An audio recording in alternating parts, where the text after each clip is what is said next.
जय Hind defence lovers. आज की टॉप हेडलाइंस कुछ इस प्रकार हैं। 10 महीने के अंदर इंडियन एयरफोर्स को दिए जाएंगे 18 Tejas mark 1 fighters. Indian army ने इंडक्ट किया ट्रैक्टर बेस्ड ATGM कैरियर।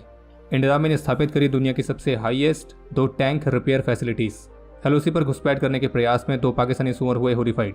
और अमेरिका और जापान 2030 तक विकसित करेंगे हाइपरसोनिक इंटरसेप्टर।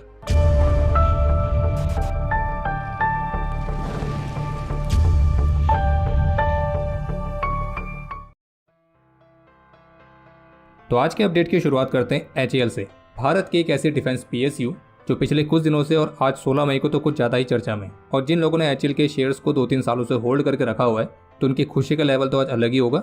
पर खैर, HAL से जुड़ा हुआ अपडेट यह है, जिसमें ट्रिब्यून की तरफ से रिपोर्ट जारी करके बताया गया है कि भारतीय रक्षा मंत्रालय ने HAL को कहा है कि वे मार्च 2025 तक एयरफोर्स के लिए 18 Tejas mark 1A fighter jets की सप्लाई वाला जो ऑर्डर है उसे पूरा करें। जबकि तेजस मार्क 1A के जो पहला फाइटर है उसने इसी साल मार्च में अपनी पहली उड़ान को पूरा किया था। बाकी ट्रिब्यून की रिपोर्ट के मुताबिक रिव्यू मीटिंग के बाद भारतीय रक्षा मंत्रालय ने HAL को 18 तेजस मार्क 1A फाइटर्स की डिलीवरी वाली जो डेडलाइन है तो उसको पूरा करने के लिए कहा है। और द ट्रिब्यून की रिपोर्ट में सोर्सेस के हवाले से बताया गया है कि तेजस फाइटर्स के प्रोडक्शन को बढ़ाने के लिए जो HAL है वो नवंबर तक नासिक में अपनी नई प्रोडक्शन लाइन को ट्रैक पर लाने की उम्मीद कर रहा है। बाकी HAL को सप्लाई चेन में जो डिस्ट्रप्शन का सामना करना पड़ा था तो उसका भी समाधान हो चुका है, और फाइटर जेट के पार्ट्स का प्रोडक्शन और असेंबलीज के लिए सप्लायर्स को आउटसोर्स किया गया। और इसलिए सोर्सेज का कहना है कि भारतीय रक्षा मंत्रालय और HAL मार्च 2025 तक 18 तेजस मार्क 1A फाइटर्स की डिलीवरी वाला जो टारगेट है उसे पूरा करने के लिए पूरी तरह से सीरियस हैं। बाकी अगले 1 साल में इंडियन एयरफोर्स के MiG-21 फाइटर्स की जो बची हुई 2 स्क्वाड्रंस हैं तो उन्हें भी पूरी तरह से रिटायर कर दिया जाएगा। तो ऐसे में बहुत ज़रूरी है कि उनके रिप्लेसमेंट के लिए तेजस मार्क 1A फाइटर्स की जो डिलीवरी है वो समय पर पूरी हो सके। और योजना के अनुसार इस फाइनेंशियल ईयर से अगले 14 से 15 वर्षों में, यानी कि लगभग 2038 से 2039 तक इंडियन एयरफोर्स के लिए कम से कम 390 फाइटर जेट्स का स्वदेशी तौर पर प्रोडक्शन होना है। अब बाकी मार्च 2025 यानी कि अगले साल तक 18 तेजस मार्क 1A फाइटर्स की डिलीवरी वाली जो डेडलाइन है वो HAL पूरा कर पाती है नहीं कर पाती है तो उसकी बात हम अगले साल मार्च में ही करेंगे। बाकी अगर आपको ये जानना है कि तेजस मार्क 1A में मार्क 1 की तुलना में क्या क्या इंप्रूवमेंट्स हुए हैं तो उस पर एक वीडियो आपको हमारे डिफेंस इनसाइट चैनल पर मिल जाएगी। आप उसके माध्यम से जानकारी प्राप्त कर सकते हैं। और अगर आप में से किसी को तेजस से इंस्पायर्ड मर्चेंडाइज में दिलचस्पी है तो squadron.in पर जाके तेजस से इंस्पायर्ड हमारे नए डिज़ाइंस को चेकआउट करना ना भूलें, जिन्हें आप विजय कूपन कोड का इस्तेमाल करके 25% डिस्काउंट के साथ प्राप्त कर सकते हैं। और बाकी वीडियो और squadron.in दोनों का लिंक आपको इस वीडियो के डिस्क्रिप्शन में मिल जाएगा। चीन के साथ लगे सीमा के पास न्योमा और दौलत बेग ओल्डी सेक्टर में इंडियन आर्मी ने आर्मर्ड व्हीकल्स की 2 MRO फैसिलिटीज़ यानी कि मेंटेनेंस एंड रिपेयर फैसिलिटीज़ को स्थापित किया, जो कि 14,500 फीट की ऊंचाई पर स्थापित की गई दुनिया की सबसे हाईएस्ट टैंक रिपेयर फैसिलिटीज़ में से एक है। और इतनी अधिक ऊंचाई पर टैंक रिपेयर फैसिलिटीज़ को स्थापित करना, और वो भी एक नहीं 2, तो ये इंडियन आर्मी द्वारा एक अलग तरह का रिकॉर्ड सेट किया गया है। और पूर्वी लद्दाख में जो आर्मी के 500 से अधिक टैंक्स और इन्फेंट्री कॉम्बैट व्हीकल्स तैनात हैं तो उनकी मेंटेनेंस और रिपेयरिंग का जो कार्य है वो इन्हीं फैसिलिटीज़ द्वारा किया जा रहा है। और जबकि यहाँ पे T-90, T-72, BMPs, K9 वज्र-T तो अपने इन प्लेटफॉर्म्स के लिए इंडियन आर्मी काफ़ी महत्वपूर्ण तरीके से काफ़ी बड़े इंफ्रास्ट्रक्चर्स को भी क्रिएट कर रही है। बाकी जैसा कि कुछ दिनों पहले डिफेंस अपडेट में हमने आपको बताया था कि इंडियन आर्मी चीफ ने अपनी लद्दाख विजिट के दौरान इनमें से एक मीडियम मेंटेनेंस फैसिलिटी को विजिट भी किया था। और आर्मी की इस तरह की तैयारियों से एक बात के संकेत तो क्लियरली मिलते हैं, चीन की किसी भी एग्रेशन को काउंटर करने के लिए भारतीय सेना हमेशा तैयार है। बाकी एक अपडेट यह है कि अभी हाल ही में खड़गा कोर के GOC ने जैसौर ब्रिगेड को विजिट किया था और यहाँ पर उन्होंने जैसौर वॉरियर्स की ऑपरेशन प्रिपेयरनेस की समीक्षा करी। लेकिन एक इंटरेस्टिंग चीज़ ये देखने को मिली है कि खड़गा कोर के GOC की इस विजिट को लेकर जो इंडियन आर्मी की वेस्टर्न कमांड के ऑफिशियल ट्विटर हैंडल से पिक्चर्स शेयर की गई हैं, उसमें से एक पिक्चर में आप देख सकते हैं कि कैसे इंडियन आर्मी कुछ अलग अलग तरह की इनोवेशंस पर भी काम कर रही है, जैसे कि इंडियन आर्मी का नया ट्रैक्टर बेस्ड ATGM कैरियर। बाकी इंडियन आर्मी की इस ट्रैक्टर बेस्ड ATGM कैरियर के बारे में आपको जो विचार हैं आप उसे कमेंट सेक्शन में शेयर जरूर करें। NITI Aayog member doctor VK Saraswat, जो कि DRDO में DG के तौर पर और भारतीय रक्षा मंत्रालय में चीफ साइंटिफिक एडवाइजर के तौर पर भी सर्व कर चुके हैं, तो उनका मानना है कि भारत की मौजूदा सरकार के पास डेकेड में भारत की जो डिफेंस कैपेबिलिटीज़ हैं वो काफ़ी महत्वपूर्ण तरीके से ऊपर गई हैं और अब भारत आर्म्ड फोर्सेस की केवल तत्काल ज़रूरतों के लिए ही हथियारों के इंपोर्ट पर निर्भर है। और उनके मुताबिक वर्तमान समय में भारत के टोटल आर्म्स और एम्यूनिशन में 60% स्वदेशी हैं।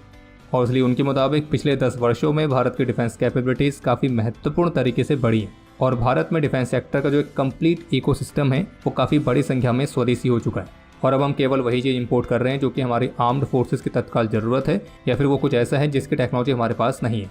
उनका कहना था कि भारत के कुछ बिग कॉर्पोरेट हाउस जैसे कि Adani group, Tata group, L&T तो वे भारत में स्वदेशी तौर पर रडार सिस्टम्स को मैन्युफैक्चर कर रहे हैं, गन्स को मैन्युफैक्चर कर रहे हैं। और जबकि सिप्री की लेटेस्ट रिपोर्ट पर कमेंट करते हुए उनका कहना था कि हमारी आर्म्स की रिक्वायरमेंट तो बड़ी है लेकिन ओवरऑल डिफेंस रिक्वायरमेंट का जो इम्पोर्ट का रेशो है उसमें गिरावट आई है। आपको बता दें कि सिप्री की अभी जो लेटेस्ट रिपोर्ट आई थी तो उसमें भारत अभी भी दुनिया के टॉप आर्म्स इंपोर्टर में शामिल था और उसी रिपोर्ट पर डॉक्टर VK सारस्वत ने ये वाला कमेंट किया है।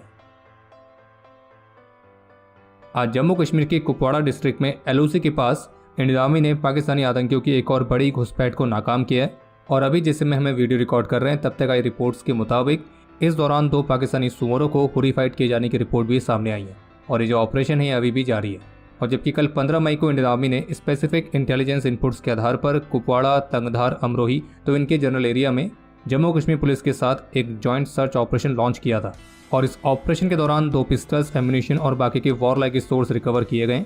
और जबकि इसके अलावा आर्मी, BSF और जम्मू कश्मीर पुलिस ने कुपवाड़ा के पंजगाम और लूनाहारे वाले क्षेत्र में भी एक जॉइंट सर्च ऑपरेशन लॉन्च किया था और इस वाले ऑपरेशन के दौरान एक संदिग्ध व्यक्ति को गिरफ्तार किया गया और उसके पास से भी 2 पिस्टल्स, 10 हैंड ग्रेनेड्स और बाकी के वॉर लाइक सोर्स रिकवर किए गए।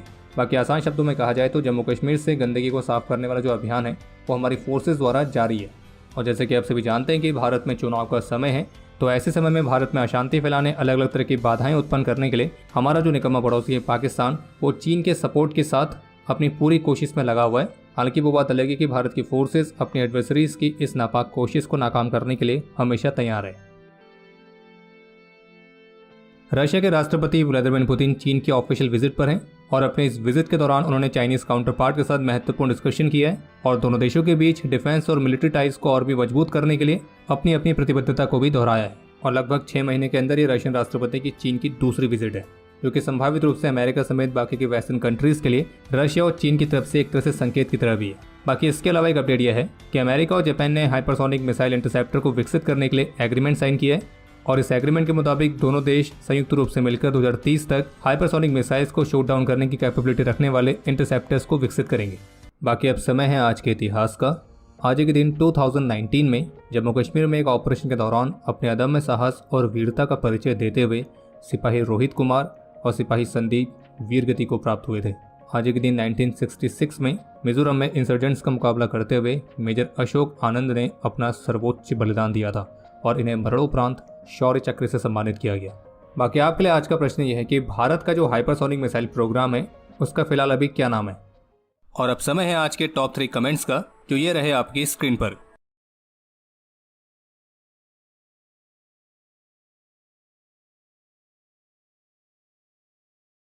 तो हमारे आज के इस एपिसोड के लिए इतना ही। उम्मीद है आपको एपिसोड पसंद आया होगा। पसंद आया तो वीडियो को लाइक जरूर करें। कोई भी सुझाव या सवाल हो तो उसके लिए कमेंट सेक्शन ओपन है और अगर आपने अभी तक डिफेंस स्कॉट की सुपर ऐप को डाउनलोड नहीं किया है तो आज ही डाउनलोड करें और एक्सप्लोर करें डिफेंस की दुनिया को एक अलग तरह से। बाकी जल्द ही मिलेंगे नए एपिसोड के साथ। तब तक के लिए जय हिंद, जय भारत।